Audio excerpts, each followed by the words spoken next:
Good morning. Hopefully, you all have a wonderful day. It is bright and sunny here. Pretty good weather.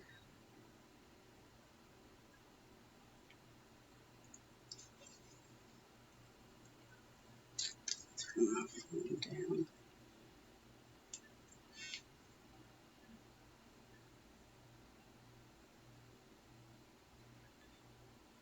I've been up for about 3 hours and I'm just now checking my phone.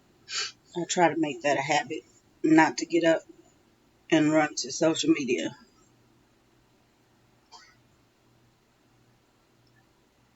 It's very easy to just get sucked into social media first thing. So I want to wait a few minutes to see if I have anybody join. I know the last chat just, I don't know. I don't know what happened. Technical difficulties.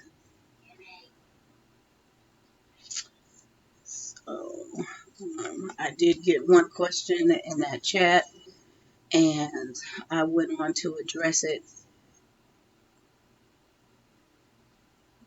So hopefully that was of some help to those of you that were wondering.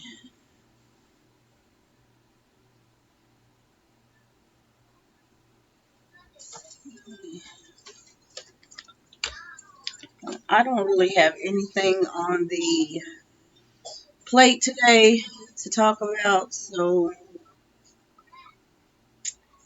yeah.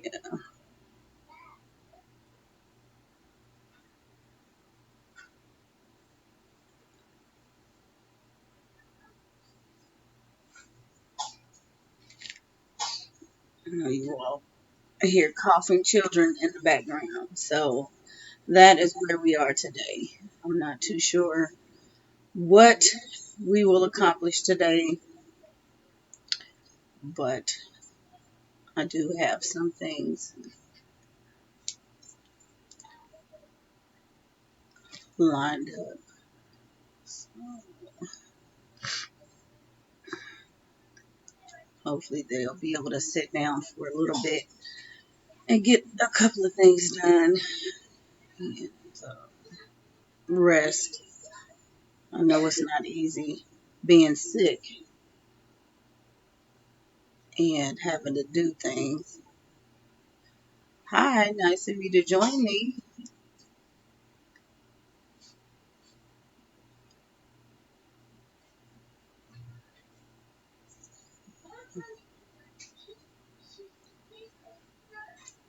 I can see somebody. I'm just waiting for a comment.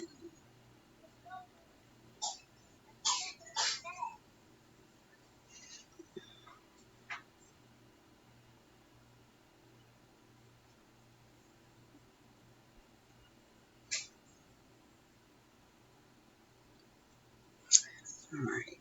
Other than that, like I said, we are just going to play things by ear today. We may just do some read alouds and maybe something fun so that they don't feel like they're having to sit down and do seat work and working through a cough.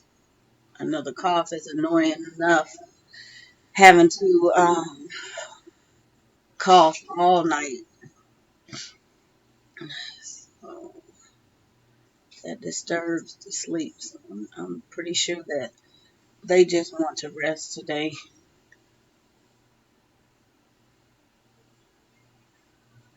And that'll give me some time to do whatever it is I want to do.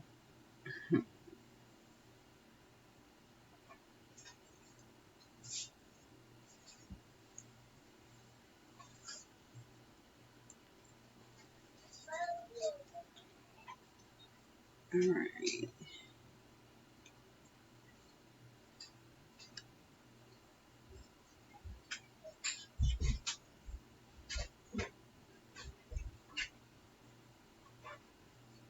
Still looking at this one. I have one viewer. Are you not able to comment or you just don't want to comment?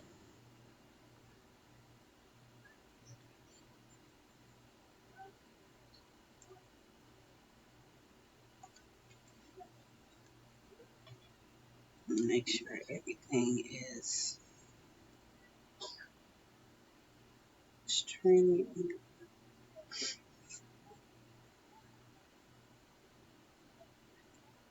Hopefully you all can see and hear me. I can hear myself. Ready to check to see if I am audible.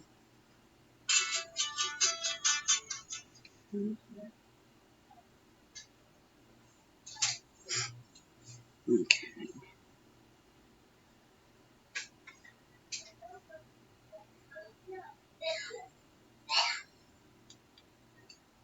All right. Seems like everything is okay.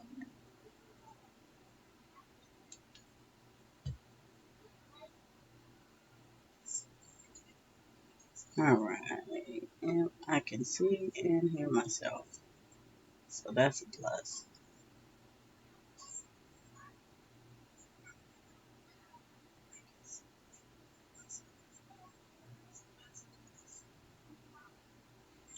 So,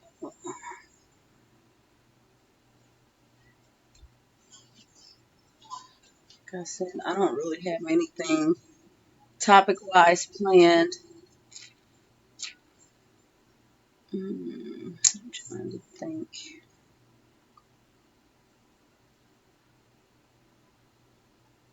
Yeah, I didn't have anything. And I think that's usually how my live chats are going to go. It's pretty much whatever you all choose to talk about. That's what I'm up for. I will save the videos for my personal topics as well as any requests. Sometimes I answer questions, you all's questions via video. So I will leave that for that. Um,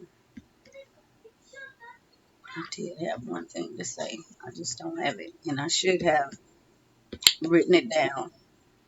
Um, I think a couple of chats ago, about 2 weeks ago, we were talking about IEPs. And if you all don't know, that is an individual educational plan. And I need to find my notes. Not really notes. It's, well, yes, there are notes. I took notes during the meeting. Somebody did ask for some guidance because that is a pretty heavy topic. If you have a child that is under IEP or you are considering going under an IEP, there are some things that you should be aware of. One being never let the school write your child's IEP. Write your own IEP for your child. And it's basically the plan. You know your child and you know what your child is capable of. Whether your child is in public school or homeschool, they can still have an IEP. And you are able to, if they're homeschooled, you're able to utilize assistance from your local public school. So whatever services that they have, being occupational or just whatever they have. They can offer that in the home. Um, so that's something that you want to do for yourself. And the questions I have, the questions that usually during the meeting, the first when the plan is being drawn up and things like that, you have questions that you should ask. And that is what I'm going to address in the video. I just need to look around and find that notebook that has some meeting notes. Yeah, basically you want to design a plan that's going to fit your child's needs. And it might not happen the first time. You can always go back and have it rewritten. You can have things added. You can have things taken away. And if you are new to having a child under an IP, those are things that you probably would not know. And they most likely won't tell you. So you have to do your research when it comes to that. What else I want to talk about? I have videos. I lumped in the rest of January. In the last video, I put up the rest of the highlights so I could just get that footage out of the way. So if you stuck around that 53-ish minutes, it was really fun. They had a really fun month last month. Um, and I think the first half of that, I put the first half up under beginning of the year activities or something like that. Beginning of the year, something in that video. But this month we are focusing on writing and a lot of phonics and a lot of math. So I'm trying to get together some footage of that and yeah, lots of aha moments and on my part as well as the kids. I know sometimes you all get on um, on here and watch videos, and it seems like everybody has things together and everything's laid out, plans working well. Mm-mm, that's not the case.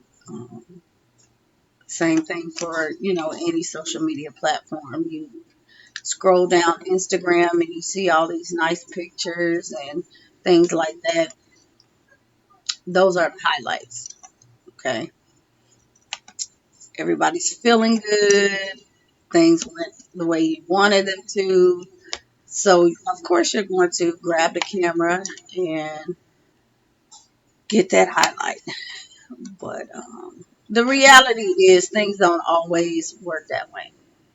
It's a lot of time and a lot of effort, a lot of trial and error, and um, some days you pretty much hit, your target, and some days it's a total miss. But that's fine because that's a learning curve.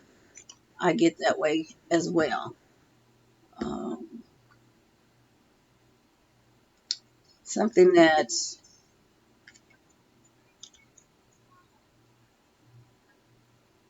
I am posed with is teaching twins.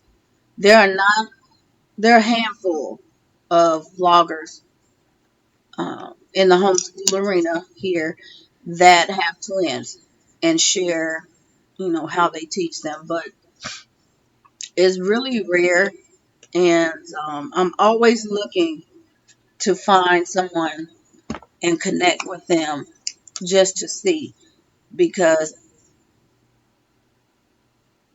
I don't know if it's just a a twin parent thing. I don't. It may be a little more. I don't want to say.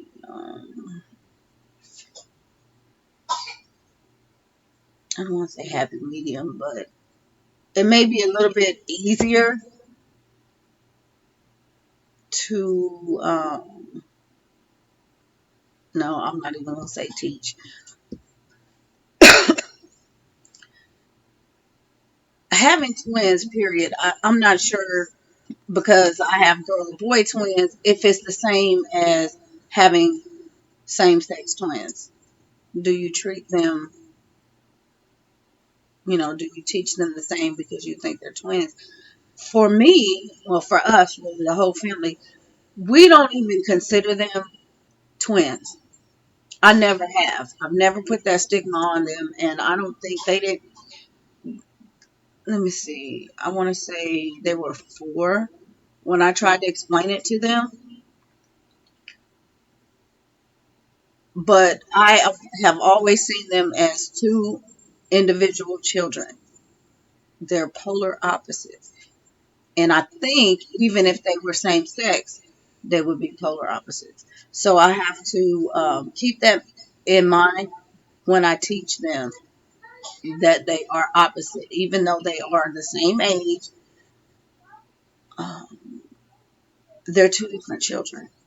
My girl is the older twin by 2 minutes, but that doesn't really make a difference in how I'm choosing to educate them early on. And as far as milestones, she would always hit the milestone first, and then he would come, a couple of months later. She walked first, and it took him, I want to say, a couple months. Yeah. I think she had teeth first. She lost her teeth first. In fact, he just lost first tooth in December and then lost the other one 2 days ago. And I think her teeth came out in May. So 2 different kids. Um, what else? Potty training wise, she potty trained first. I figured he would follow 2 months later, but it was actually the next day. And surprisingly, out of all my kids, they were the first ones to potty train before 2 years old. The rest of them potty trained right at 2 years old or within that same month that they turned 2. And these 2 potty trained themselves. So, yeah, twins are amazing. They have that secret language. So sometimes I have to sit back and just watch them because it's one of those things I don't understand. It's a mystery. It's a complete mystery. And they feed off of each other. So as far as school wise, I am working on my daughter building up confidence. They are pretty much on the same level, but she tends to depend on him. And I could see if they were in public school, usually they split up twins in the 3rd or 4th grade. I would request right off because she has a tendency to depend on him all of the time. If they're sitting and working together, we're reading a story. It's a shared reading lesson. I'll start her out and have her read and then have him read. And then maybe by the next page, she's looking for him to read her part. So that type of thing. And that pretty much happens with everything we do. She's looking for him to answer the questions, even though she knows the answers. So if you all have come across any homeschool moms, that, veteran moms that have twins or any blog posts, leave me a comment and let me know. I'm very curious to know.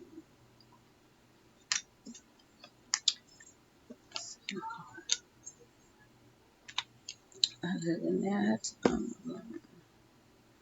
yeah, we're working on that confidence, and there are some things that I do differently for her that I don't do for him, or I don't have to do. He's a little bit more of a self starter. He's very competitive. So, I give him, if I tell him to go pick a book off the shelf, he'll get 4 or 5 books at a time, where she's looking at one book.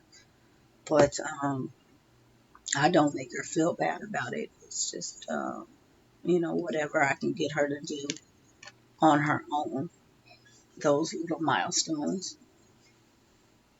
And, hmm,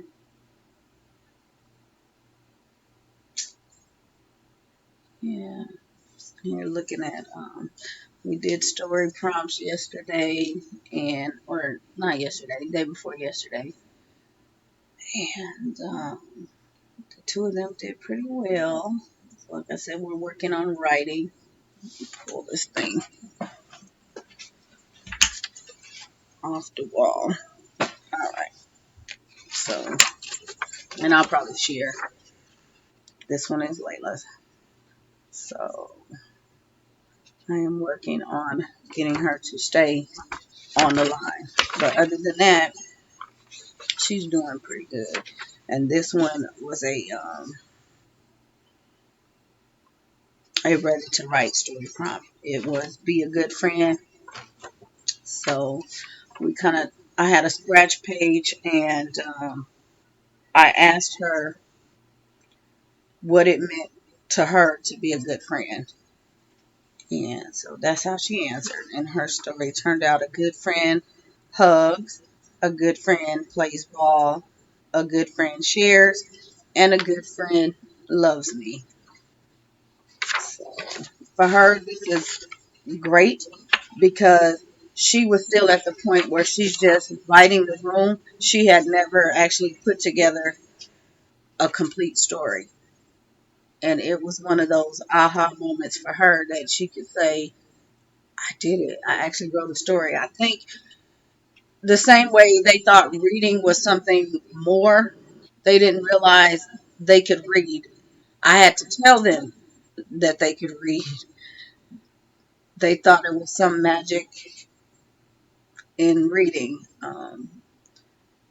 I don't know, but once they got past the words, put the words together, and you can read, they were amazed that they were opening the reading pages in Hooked on Phonics, and they were reading, not just the words.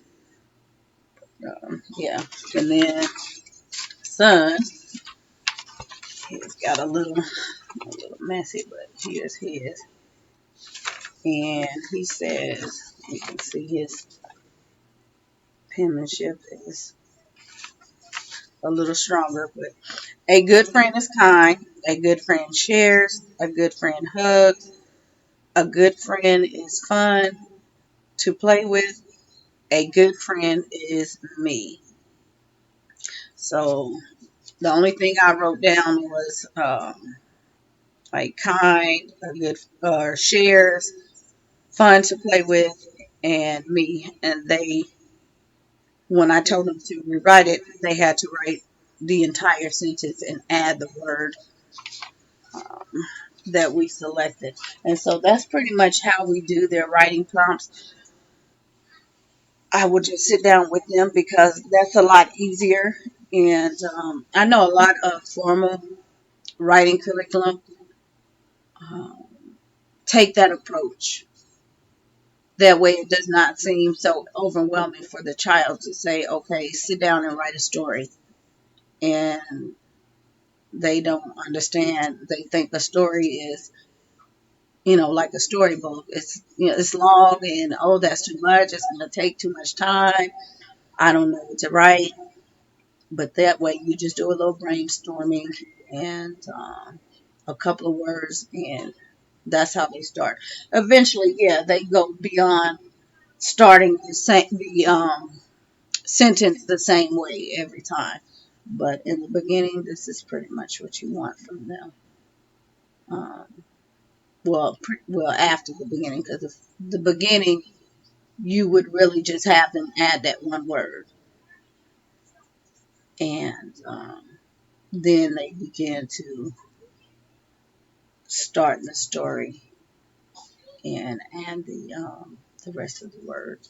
But we pretty much do writing prompts a couple of times a week, and that is what I'm focusing on. In fact, I need to um, pull out one. We are doing. I'm not sure which one we'll do. If we'll do it today or tomorrow, but I have quite a few story prompts. So I gave them a topic after this one. We just didn't do it yesterday. They are going to write about if they were the first child on the moon. So that ought to be very interesting. I had them talking about it and what they would do so that would get them thinking before we actually sat down to write it. So, again, no formal writing curriculum, although I do have writing curriculum in mind. I'm just not, um, I'm still researching. I'm not completely sure. When I find curriculum, I'm not one to just run out and buy it. I always have to research it and find out if it's the right fit because there are a lot of things in the majority of curriculum I have seen that I'm able to do on my own. I don't need the actual curriculum in hand. So that's where I'm at with that. And they're pretty good to where they don't need a lot of help. So I don't feel that, purchasing the curriculum would make a difference. They're good at listening to me and understanding what I'm saying. Um, and I think that's pretty much where your teacher manuals come in. If you're one that is not sure how to teach something, then yes, you would want to follow suit with the teacher's manual and everything. But I'm pretty confident in that aspect. So if I happen to purchase a curriculum that comes with the manual, then I will, look through it and see. But 9 times out of 10, I end up already doing what the manual is telling me to do. So, yeah. But other than that, let's see. I think same thing with handwriting. I wanted to get a handwriting curriculum, but when I saw what I was doing and I saw how they were responding to it, I felt that a curriculum was not necessary. They're doing fine with um, with their handwriting, so we kind of do their spelling, do their reading, and they do copy work. They do Bible verse, which they keep in their Bible notebook. That to me is enough handwriting. And right now it's just trace over the words. Once they finish all of the verses that I want them to, on the bottom half of the page, they're going to start at the beginning again and write in their own handwriting on the notebook paper lines. So that'll give me a guide. And then sometimes towards the fall, I will look at, what we need to further progress. that that handwriting. But yeah, we do a lot of activities and things like that to strengthen and not so much focus on it. And so I think that's what I tend to do with them. I give them things that, um, like they'll do a fall folder game or something that is along the topic, but it's not bookwork. Something that they can just focus on. They're learning, it's engaging, and it doesn't look intimidating. And so they're more apt to pick up things like that, and they learn a lot faster that way.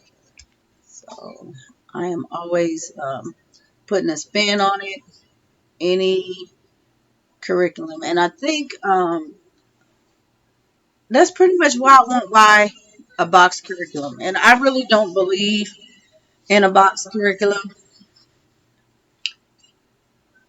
because the majority of box curriculums are not straight out of the box. You have to customize, you have to tailor them in some sort of way. I don't know anybody. I've watched plenty of box curriculum videos because I'm very curious. Especially when things come out, they're new. I'm curious and I want to know, okay, maybe I should try that. Just like you all, it's something new, it's something different. I tend to stick with the same things. Like a lot of veteran homeschool parents, they stick with, if they have multiple children over the years, they tend to use the same things. But I also like to look at new things. But then I continue to watch and I find that that person has had to modify that curriculum in some way. Either they're not using all of it, comes with DVDs. They're not using the DVDs. It comes with a daily schedule. They're not following the daily schedule. So that's a modification. That means you didn't take it out of the box and use it straight out of the box. So, and to skip around and not use chapters or not use pages or not finish the book, you modified that box curriculum. So I don't want to put money into something that I'm not going to fully be able to utilize right off, if that makes sense. So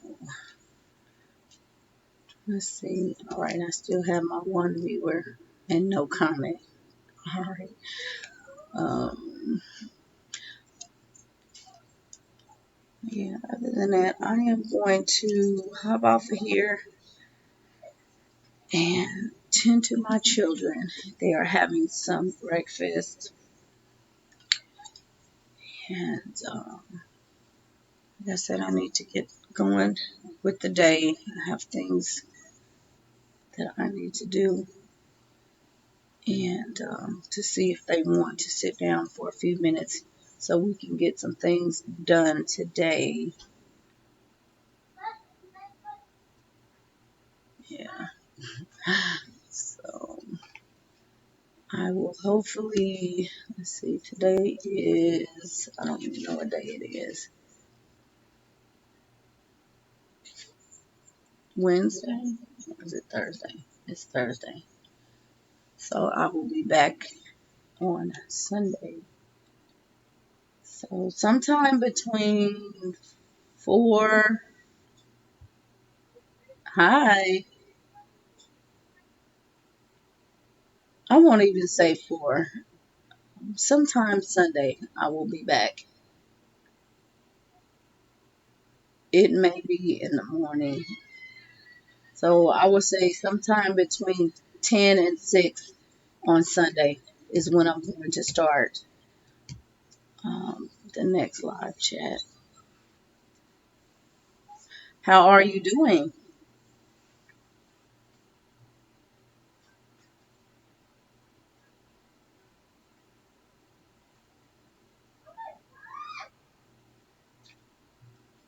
And how has your week been? How's the math going? cider.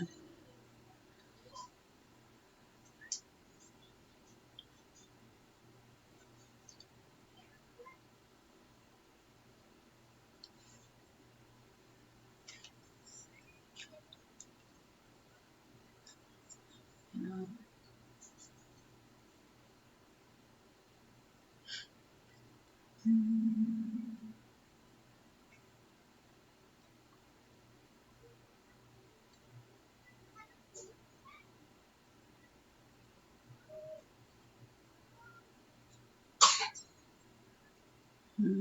Coughing child.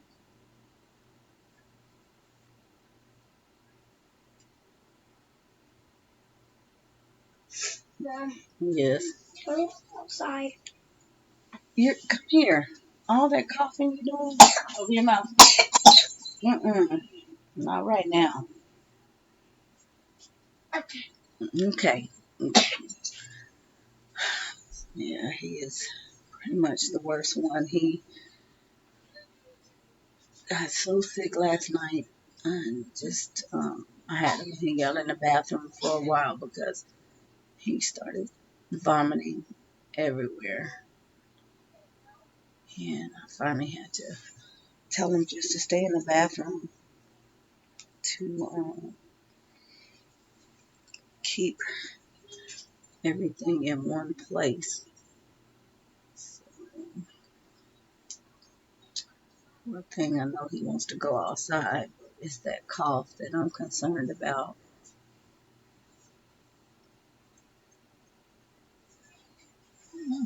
Excuse me. Yeah, yawning. Very restless night.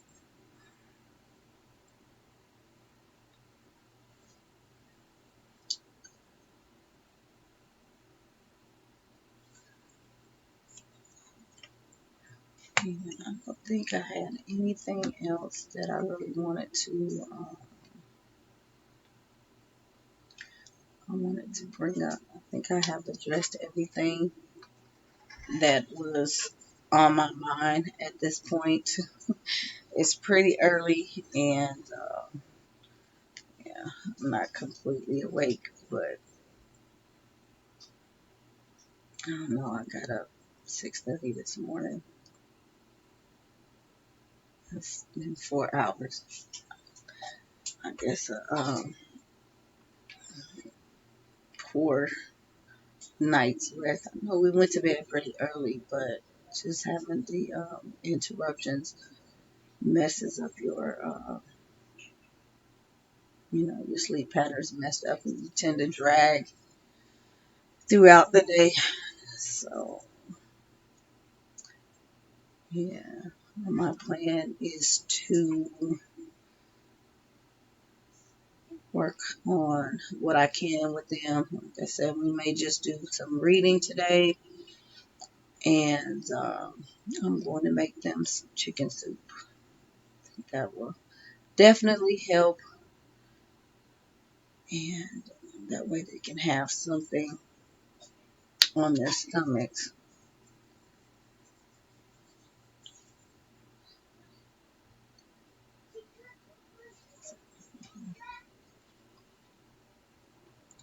Like I said, hopefully everybody's having a good day, a good week, and if not, it'll be okay.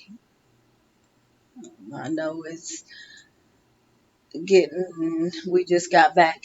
Well, those of us, or those that took the month of December off, or a couple of weeks in December, are just now getting back into the groove, and you are planning to take off a spring break. So that's pretty much where everybody's mind is at right now. If I can make it through the next month, yeah. I don't see us taking any time off. Like I said, we did take off. I said 2 weeks, but it was really about a week and a couple days. And, for us, a week is 7 days a week. So that was a big deal to kind of, me just not actually bring them in and say, let's sit down and do so and so. They did what they wanted to do, whatever work was in their folders, in the work boxes, and lots of games and puzzles and things like that. And that was time off. It was not planned, but when things come up, I have to have a backup plan. So we are not going to take off any spring break. We're going to just continue to work. I do have a tendency to take a teacher work day. I would say at least twice a month, and it's never planned. It's just something that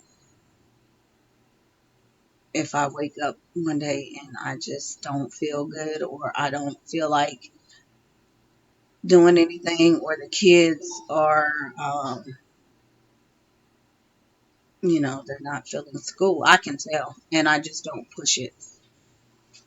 So those days help definitely to get us through, and we don't feel so overwhelmed. And at the same time, if I take off a day, I don't say, oh, we're behind because we didn't do school yesterday, or it just doesn't happen like that. We usually tend to just move on, and that's the reason why I don't keep a schedule. We have a routine but not a schedule.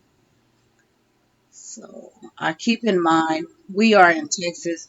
It is very hot in the summer, so I take advantage of cool weather, and we try not to take a week off for spring break or whatever, um, or the 2 weeks in December, because that's good working time. When it gets hot and unbearable, nobody wants to sit down and do schoolwork. So we do have a little more time in the summer that we take off. And it seems like even though I started, let's see, this year I started June. We started June, the middle of June. So everybody came out of public school and we started. And then I took a little couple days. I let them have a couple days off in August. And I think that's because the weather was not that bad in June, July. It seems like every other year, if it's not really hot one year, it's going to be extremely hot the next year. So I'm looking for it to be really hot this year. And, it's 110 in the shade, that kind of hot. So, yeah, but, that is the plan. Like I said, I'm going to hop off, and I will talk with you all. For those of you that watch the video after the stream, feel free to leave me your comments, your thoughts. I know I did ask a couple of questions, so please leave those in the comment box. Yes, sir. Can we take the trash out? No, sir, not yet. Um, and I will look at those and address those things in the next chat or video coming up. And questions that I have asked, and hopefully I get a couple answers to those. Like I said, I will see you all on Sunday. Enjoy the rest of your week, and don't give up. It's not the end of the world. Bye.